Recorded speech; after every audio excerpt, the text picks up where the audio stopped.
Question है हमारा question number 5। उसमें क्या कह रहा है, एक समकोण त्रिभुज की ऊंचाई आधार से 7 सेमी कम है, तो इसमें आधार बढ़ा है कि ऊंचाई बढ़ी है?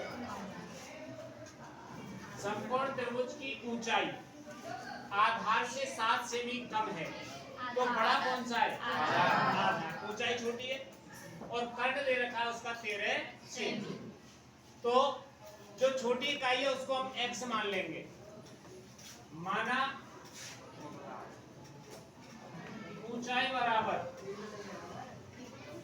x, तो आधार बराबर x प्लस 7। x माइनस 7 नहीं करेंगे, क्यों? क्योंकि वो कह रहा है कि इसकी ऊंचाई आधार से 7 से भी कम है, तो आधार हमने 7 बढ़ा दिया तो 7 से भी कम हो गई, नहीं हो गई? क्यों आगे कम है? तो ये आधार x प्लस 7 है और ऊंचाई x है, तो कितने दे गई? कम है गई ज्यादा है गई? ये बड़ी संख्या है कि ये बड़ी संख्या है? ऊपर वाली है, x बड़ी है।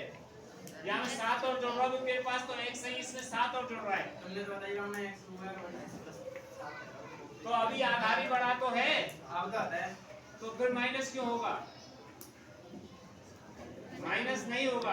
अगर हम आधार को x मानते, आधार को x मानते और यहाँ ऊंचाई लिखते, जब x माइनस 7 करते, हमने ऊंचाई को x माना है, ऊंचाई को, तो आधार हमारा x प्लस 7 हो गया और कर्ण उसने दे रखा है कितना? 13 से। अब पाइथागोरस प्रमेय से समकोण त्रिभुज किसे कहते हैं? जिस त्रिभुज में एक कोण 90 डिग्री का हो उसे समकोण त्रिभुज कहते हैं। तो पाइथागोरस प्रमेय लगाने के अब यहाँ प्रश्नानुसार अब क्या हो जाएगा? यहाँ ऊंचाई का स्क्वायर प्लस आधार का स्क्वायर बराबर कर्ण का स्क्वायर, कर्ण का। तो देखो ऊंचाई हमारे पास x का स्क्वायर और आधार है हमारे पास x प्लस 7 का स्क्वायर और कर्ण है हमारे पास 13 का स्क्वायर। आधार हो गया, ऊंचाई x का स्क्वायर हो गई, आधार x प्लस 7 का स्क्वायर हो गया और कर्ण 13 का स्क्वायर। x का जब हम वर्ग करेंगे तो x स्क्वायर, अब यहाँ दो संख्याएं x प्लस 7, तो a प्लस b का होल स्क्वायर लगा देंगे। किसका? तो यहाँ a प्लस b का मतलब पहली संख्या x का स्क्वायर प्लस 2 गुणा पहली संख्या गुणा दूसरी संख्या, तो 2x और 2 का 7 से करेंगे तो यहाँ 14x और 7 7 और 13 का वर्ग 100। अब 2x स्क्वायर हो गए हमारे पास प्लस 14x प्लस 49 और एक प्लस के 169 इधर आके किसके हो गए? बराबर 0। अब 2x square plus 14x minus 120 बराबर 0, 120 बराबर 0। अब दो कॉमन आ रहा है इसमें से, 2 का भाग यहाँ भी जा रहा है, यहाँ भी जा रहा है और यहाँ भी, तो यहाँ में से हमने 2 कॉमन ले लिया, x square plus 7x minus 60।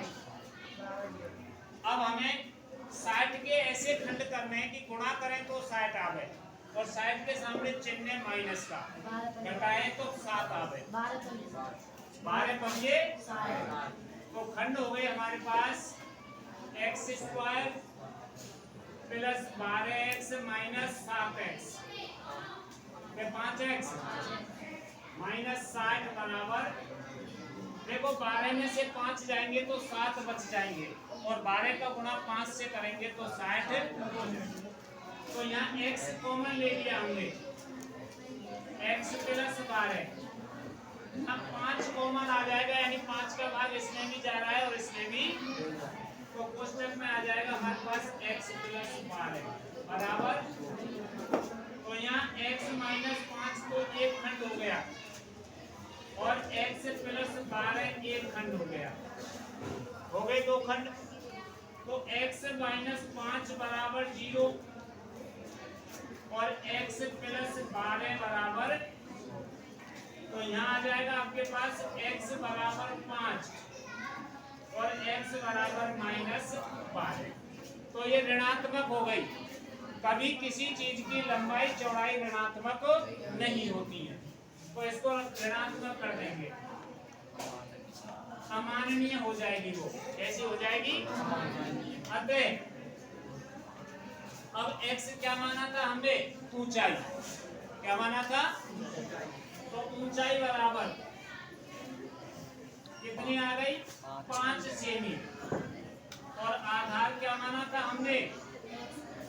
x plus 7। तो 5 प्लस 7 बराबर 12 सेमी। कितना आ गया? अब देखो ऊंचाई बढ़ी है का आधार बढ़ा है? उसमें भी आधार ही बड़ा बताया था। तो ये आपका हो गया।